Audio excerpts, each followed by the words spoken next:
Olá, graça e paz. Um bom dia, sejam todos bem-vindos. A paz de Deus, a paz do nosso Senhor e Salvador Jesus Cristo.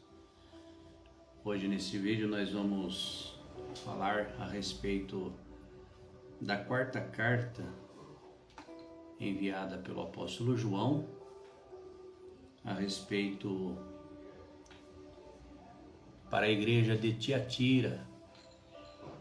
Paz Deus, irmã Augusta, seja bem-vinda, ótimo domingo. E quem tem acompanhado aí os outros vídeos, já falamos a respeito da igreja de Éfeso, de Esmirna e de Pérgamo. E hoje nós vamos falar a respeito da igreja de Tiatira, que faz parte das 7 igrejas da Ásia Menor naquela época. E nós vamos ver o que esta carta ela pode nos ensinar, porque ela tem um valor significativo, não tão somente para o passado, mas também para o presente, os dias atuais que nós vivemos. Então nós vamos fazer uma análise expositiva, textual e histórica desta carta enviada pelo apóstolo João na revelação de Jesus Cristo para esta igreja. Tiatira era uma cidade pequena em comparação com as outras da sua época, como Pérgamo ou até mesmo Éfeso, mas tinha uma importância comercial bastante significativa. Ela era conhecida por suas guildas de trabalhadores, especialmente aqueles envolvidos na fabricação de tecidos, como a púrpura. Uma das pessoas mais conhecidas de Tiatira no Novo Testamento é Lídia, que era uma comerciante de púrpura, e nós vamos encontrar este fato em Atos dos Apóstolos, capítulo 16, versos 14. As guildas exerciam uma pressão social sobre os membros, muitas das vezes os compelindo a participar de festas que envolviam idolatria e imoralidade, e que cria então o pano de fundo para algumas das advertências na carta que nós vamos observar. E para nosso enriquecimento de conhecimento, eu vou trazer aqui alguma coisa a respeito de Lídia, esta mulher que é mencionada no livro dos Atos dos Apóstolos, o qual se fez muito importante também na história da igreja naquela época. E isso também é importante trazer, mostrando que, embora para alguns que pensam que a Bíblia é um livro machista, até mesmo o apóstolo Paulo nas suas cartas, a sua doutrina que ele traz, mas nós vamos ver que não é isto que a Bíblia nos mostra e nos ensina. Nós vamos ver que o Senhor Jesus, quando ele vem, ele dá um grande enfoque, um grande valor à mulher. E isso vai nos mostrar muitas das vezes, até mesmo o apóstolo Paulo, valorizando a mulher e mostrando o seu valor, tanto para a igreja, como também para o dia a dia. E nós vamos ver esta mulher que era conhecida por Lídia, uma mulher trabalhadora, uma comerciante daquela época, a qual o evangelho alcançou a sua vida, a sua família, e assim nós vemos que através dela também nasceu uma igreja na casa dela também. Então eu quero trazer alguma coisa aqui para nosso enriquecimento de conhecimento, histórico também, espiritual, para que nós possamos observar o trabalhar de Deus através do Espírito Santo em todos os aspectos da nossa vida, Então, ao longo de toda a região mediterrânea, havia gentios que cultuavam com os judeus e aceitavam a lei moral judaica, mesmo que não tivessem oficialmente se convertido ao judaísmo. O apóstolo Paulo foi chamado em sonho a visitar a Macedônia, uma região ao norte da Grécia, onde fez o seu primeiro convertido europeu. Paulo saiu do portão de Filipos, buscando reunir-se com outros cristãos, em Atos 16, 13. Lá ele conheceu Lídia, uma gentia de Tiatira. Após ouvir a pregação de Paulo, ela e sua família foram batizadas. Lídia era uma vendedora de tecido de púrpura. Como tal, ela era, sem dúvida, uma mulher próspera, visto que apenas pessoas ricas podiam usar esse tipo de produto. O tecido mencionado no texto provavelmente era púrpura de Tiro, uma tintura de cor magenta extraída de algumas espécies de moluscos que crescia na região de Tiro, na Fenícia. Tiatira era famosa por sua tintura púrpura. A outra púrpura conhecida apresentava um tom mais para o violeta, sendo extraída de uvas e bagas. Porém, ela esmerecia rapidamente, de modo que não era muito popular entre os pobres, mas também não era particularmente cara. Lídia possuía uma residência muito confortável e espaçosa. Depois que ela e as pessoas de sua casa foram batizadas, Lídia convidou Paulo e Silas a usar a sua casa como um centro para o seu ministério sempre que estivessem em Filipos. A lei judaica não permitiria a uma mulher fazer tal oferta, mas as mulheres de Macedônia eram especialmente independentes para a época. Devido à calorosa hospitalidade, Paulo aceitou o convite, embora ele normalmente recusasse o auxílio das igrejas que estabelecia, preferindo obter o seu próprio sustento.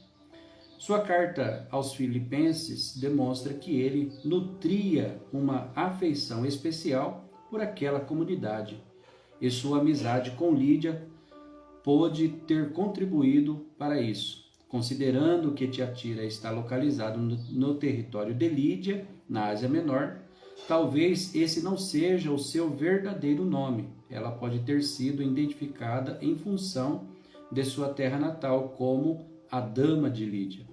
Alguns eruditos pensam que seu nome possa ter sido ou Evódia ou Sintique, as duas convertidas a quem Paulo advertiu para que acabassem com as suas contendas em Filipenses 4:2. Então nós vemos aqui trouxemos isso aqui para nosso enriquecimento, né? E entender a importância também desta mulher chamada Lídia e a importância dela, né, para a igreja daquela época que nasceu, vamos dizer assim, na sua casa após a sua conversão. E agora nós vamos dar seguimento a respeito desta carta do apóstolo João, enviada a esta igreja de Tiatira, ali na Ásia Menor, né? E é interessante que todas as cartas, como eu tenho mencionado nos outros vídeos, ela sempre vai começar com uma frase bastante comum, né? E nesta revelação, o Senhor Jesus dizendo, e ao anjo da igreja, né? Então esta frase comum em todo o início dessas 7 cartas. E da mesma forma esta vai começar assim, no verso 18. E ao anjo da igreja que está em Tiatira, escreve: estas coisas diz o Filho de Deus, que tem os olhos como chamas de fogo e os pés semelhantes ao bronze polido. Então nós devemos nos atentar que, dizendo aqui, o Filho de Deus, Jesus, então, ele está se identificando como Filho de Deus e destacando, então, assim, a sua autoridade divina. Isso contrasta com os falsos ensinamentos dentro da igreja e o chamado à verdadeira adoração. Algumas coisas que estavam acontecendo ali naquela igreja, naqueles dias. Então Jesus, ele se identificando como o Filho de Deus, mostrando a sua autoridade divina e chamando assim a atenção para que aqueles que estavam adorando outras coisas viessem a adorar somente a Ele e a Deus, o Todo-Poderoso. Franley, paz de Deus, meu querido, seja bem-vindo.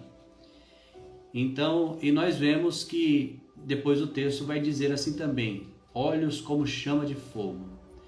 Isto refere-se à sua capacidade de ver tudo e de examinar os corações e as mentes, significando que a sua visão ela é penetrante, não tão somente penetrante, mas dando significado que ela é também purificadora.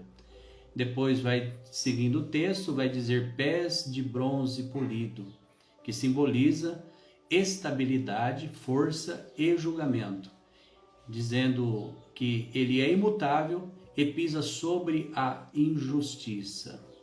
Depois nós vamos observar no verso 19, o texto dizendo: conheço as tuas obras, o teu amor, a tua fé, o teu serviço e a tua perseverança, e que as tuas últimas obras são mais numerosas do que as primeiras. Então Jesus neste momento está reconhecendo as boas obras daquela igreja, que eles eram ativos em serviço, amor e perseverança, com um crescimento espiritual perceptível, diferente de Éfeso, como nós vimos nos outros vídeos, que havia perdido o seu primeiro amor. Tiatira estava crescendo em seu amor e em suas obras, quer dizer, estava evoluindo espiritualmente, procurando se dedicar ao Senhor e nos seus ensinos. Depois nós vamos observar no versículo 20, o texto dizendo: tenho, porém, contra ti o tolerares que essa mulher, Jezabel, que a si mesma se declara profetiza, não somente ensine, mas ainda seduza os meus servos a praticarem prostituição e a comerem coisas sacrificadas aos ídolos. Jezabel aqui provavelmente não é o nome real, da pessoa mencionada, mas uma referência à rainha Jezabel do Antigo Testamento, que nós conhecemos, que é descrito em 1 Reis 16, 31 a 33, que influenciou o rei Acabe e também ao povo de Israel a adorar o deus Baal e cometer a imoralidade. Então o que estava acontecendo? Em Tiatira, essa figura ou grupo que havia surgido ali, estava ensinando algo semelhante, promovendo uma combinação de imoralidade sexual e idolatria. E sempre quando a Bíblia, principalmente quando nós vemos no livro do Apocalipse mencionando a palavra, ou o nome Jezabel, melhor dizendo, é uma referência, como nós acabamos de falar. Então isso se torna uma forma de prática, a própria Bíblia condenando que esta prática feita por Jezabel do Antigo Testamento, então mostra que isso era um tipo de sistema que estava se demonstrando. Irmão Chique, graça e paz, a paz de Deus, seja bem-vindo.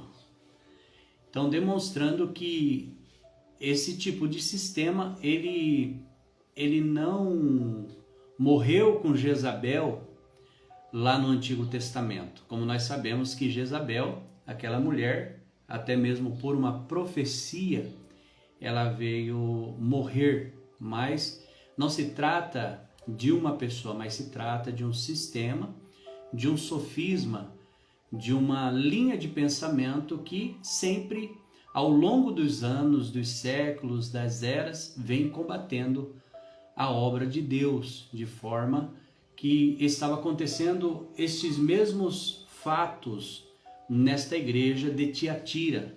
Então Jesus, através da revelação, mostra a João, o apóstolo, para que envie esta carta e que aquela igreja, de alguma forma, de Tiatira, que até então nós vimos que estava crescendo espiritualmente, estava exercendo boas obras, estava de alguma forma prosperando, mas havia alguma coisa ali que Jesus ele achou por bem repreender, para que esse mal não proliferasse de tal maneira,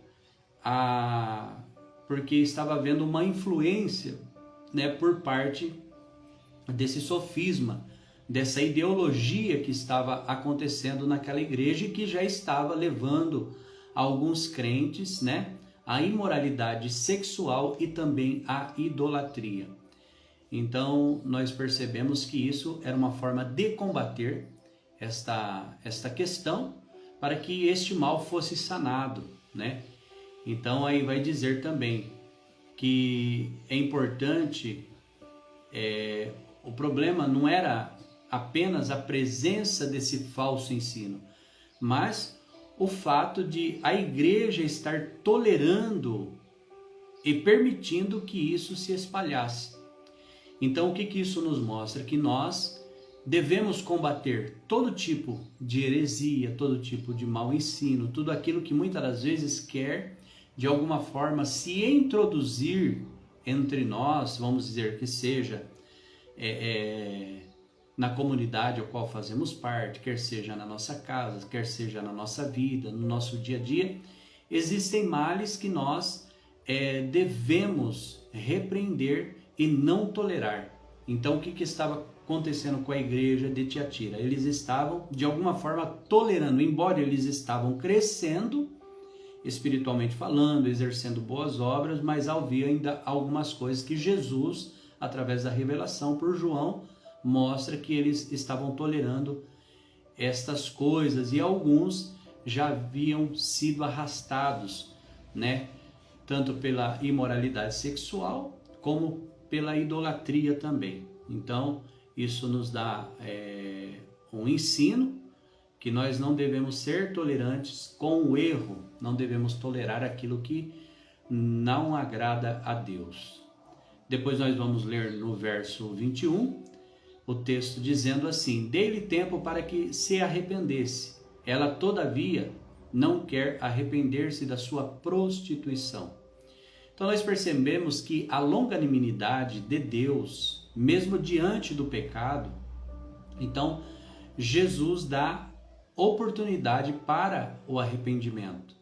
E isso mostra então a paciência de Deus, mas também a necessidade urgente de resposta. Então quer dizer, todas as vezes que uma repreensão ela surge por parte de Deus através do Senhor Jesus, ela vem para despertar o arrependimento.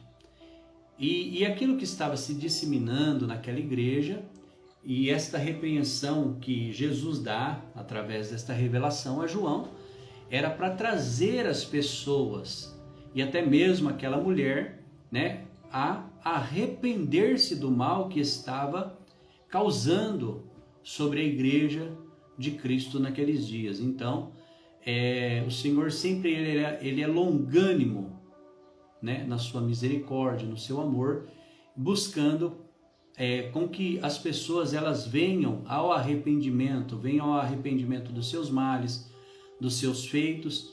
Então, ele sempre dá a oportunidade para este arrependimento.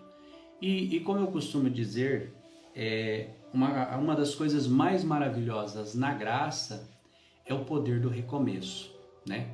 E bem-aventurado é aquele e aquela que reconhece quando erra e volta atrás, arrepende-se, né? Porque o Senhor ele sempre dá a chance do recomeço. Então este é um dos pontos mais maravilhosos da graça, é o poder do recomeço.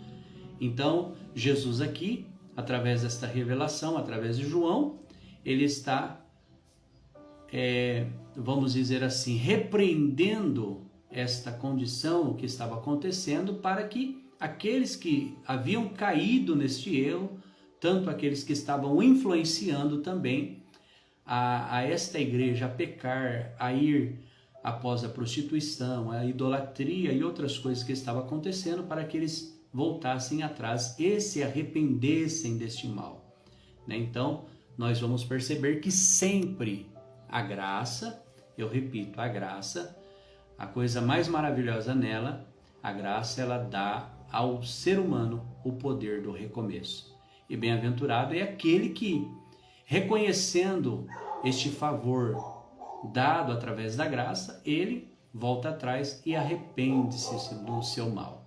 Louvado seja Deus. Depois nós vamos ver no versos 22 e 23 desta carta, onde o texto diz assim: eis que a prostrarei na cama, bem como em grande tribulação, e os que com ela adulteram, caso não se arrependam das obras que ela incita.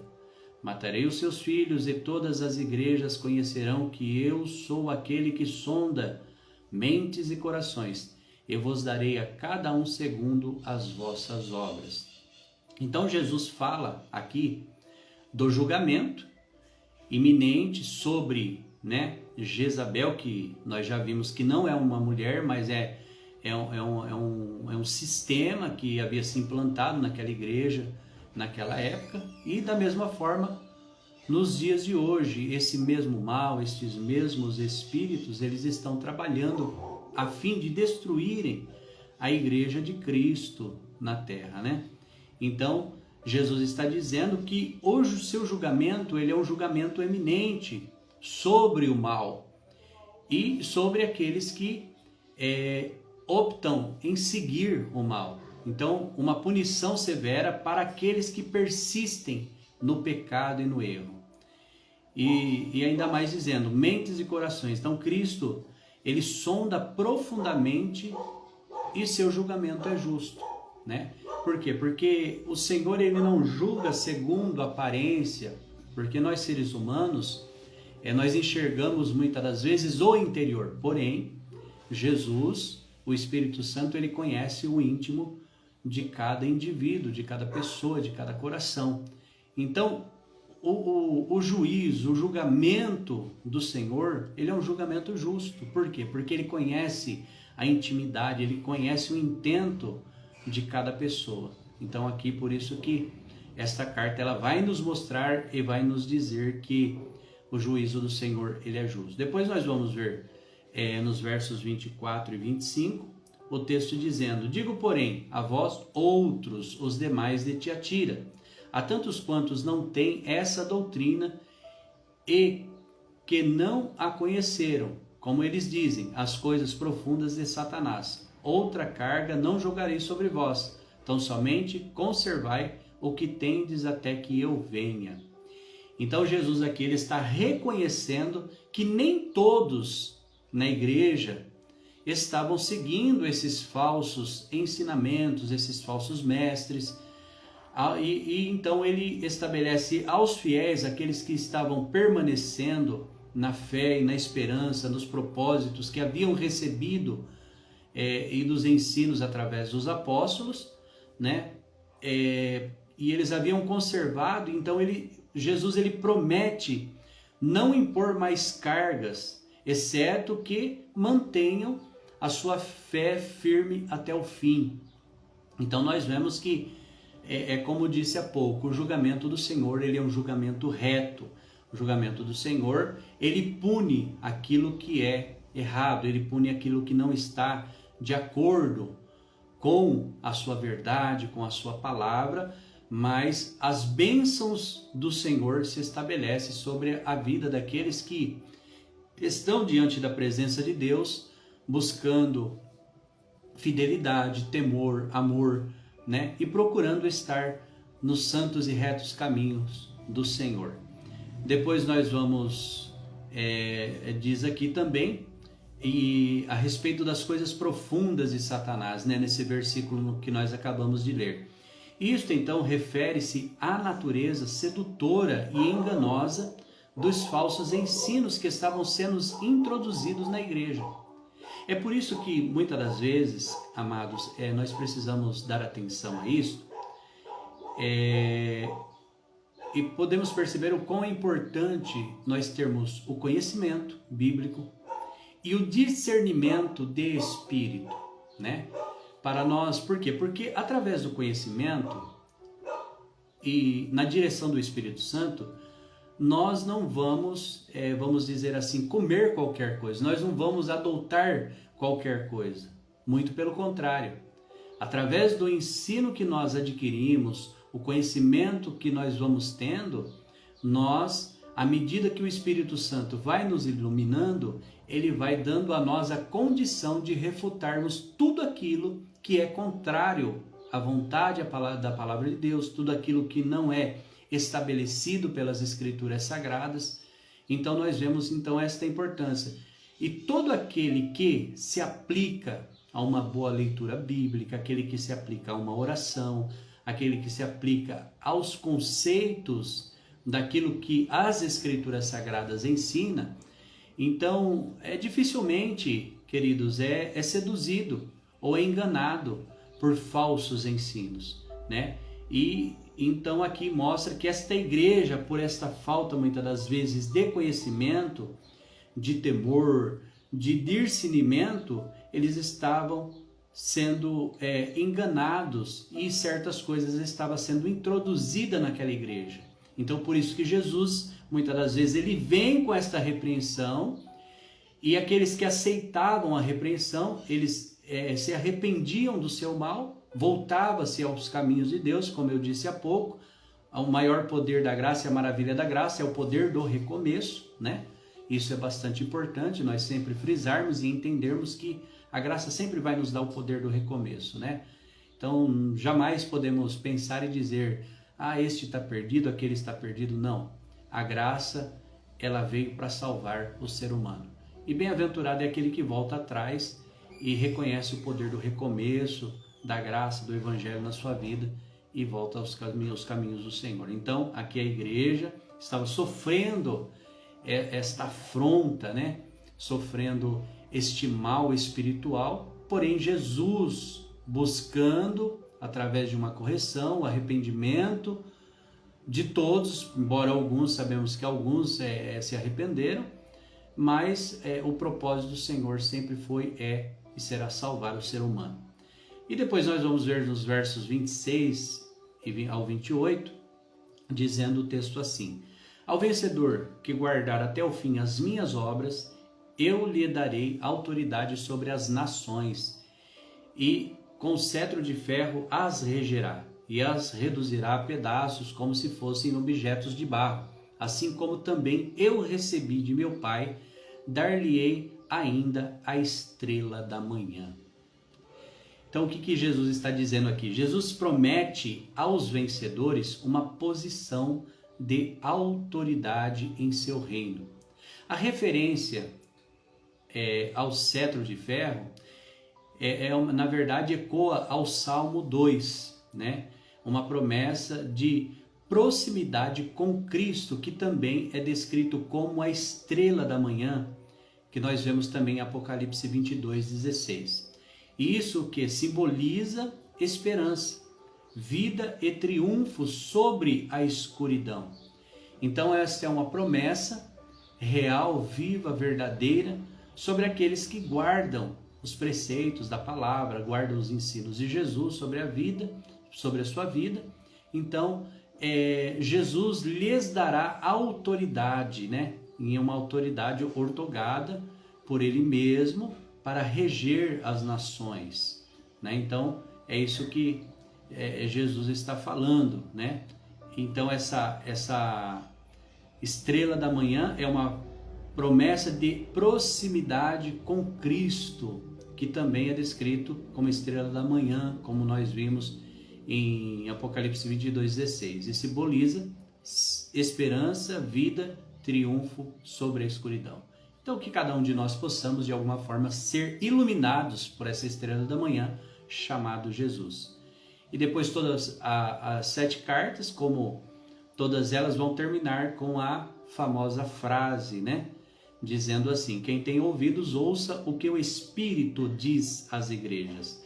Então essa exortação final ressalta que a mensagem, ela não é apenas para a igreja de Tiatira, como para a igreja de Éfeso, de Laodiceia e as demais, né? Que algumas que nós já falamos, as outras 3 e as demais que irão vir. Mas é para todas as igrejas que enfrentam tentações, desafios, provações similares a estas, né? Então é chamando, né, a igreja, a atenção da igreja, para que ela possa estar atenta, né? Quem tem ouvidos, ouça o que o Espírito diz às igrejas. E este ouvir não é somente ouvir, mas é também atender ao chamado do Senhor, naquilo que Ele está recomendando, naquilo que Ele está ensinando, naquilo que Ele está instruindo, para que a igreja ela possa crescer. Então nós vemos aqui nesta carta, nesta quarta carta a Tiatira, a igreja de Tiatira, né? Que assim como em Tiatira, as igrejas também hoje enfrentam a tentação de tolerar o pecado ou ensinamentos errados para não perder membros ou para manter a paz.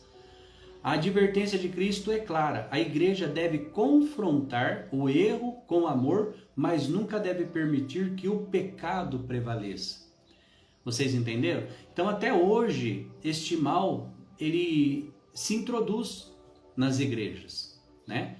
De forma que às vezes muitos líderes, aqueles que muitas das vezes estão à frente, eles vão tolerando certos erros, certos pecados, né, para manterem ali os seus membros agregados nos seus respectivos lugares.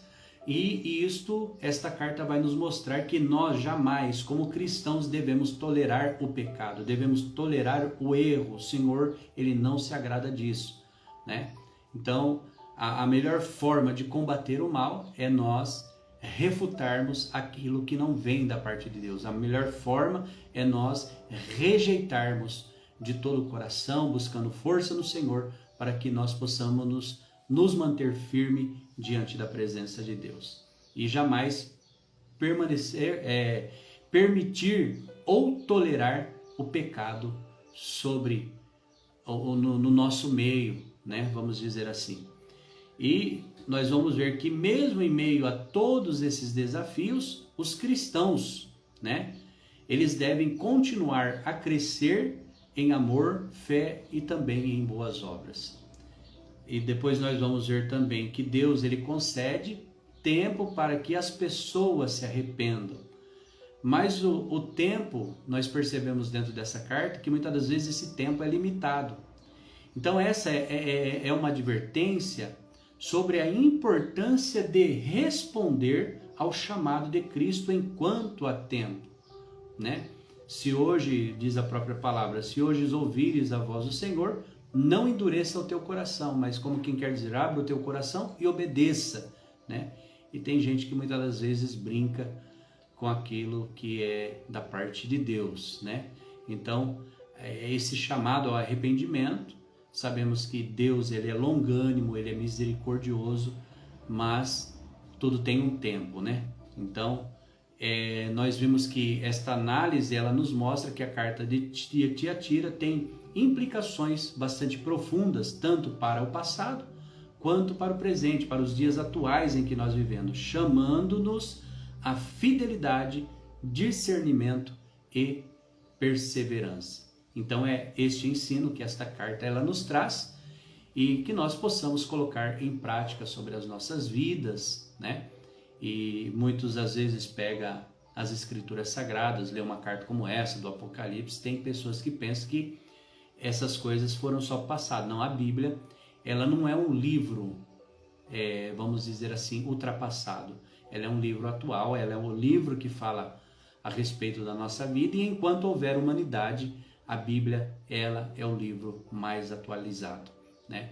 Então a observância à palavra de Deus, aos ensinamentos, aquilo que Jesus ele nos trouxe, nos traz, sempre é válido para a nossa vida. Então, que nós possamos ficar firmes, prevalecer contra o mal, contra o pecado, sabendo que Deus ele sempre está trabalhando sobre as nossas vidas, né? E não deixar com que ensinamentos contraditórios, ensinos que não provêm das escrituras sagradas, aquilo que não é, irmão, condizente com a Bíblia, nós devemos refutar e combater todos os tipos de heresia, né?